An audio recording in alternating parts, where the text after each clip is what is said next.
ang tindi ng alikabok. Oh. Yan, basta sa finishing area namin, ganyan ang alikabok. Dahil sa grinder.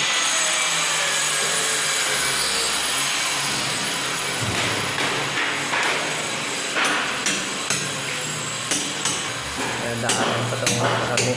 Kasi ang namin ang opinion sa amin. Ang CR pa eh. Mag-check lang ako sa pipe. Sa itagos yung pipe sa galing. Grabe nga alikabok ni Kuya Raul. The best talaga si Kuya Raul magpalikabok dito.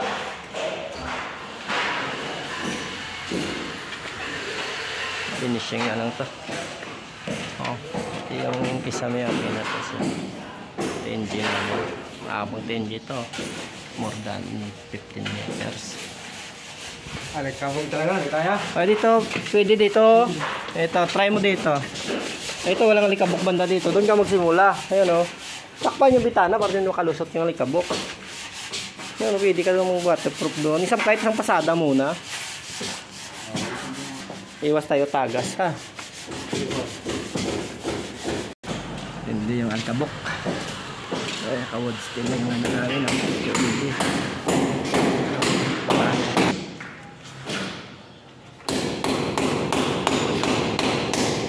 Ano namin ang dito na ang kanyang wala nang patapos na.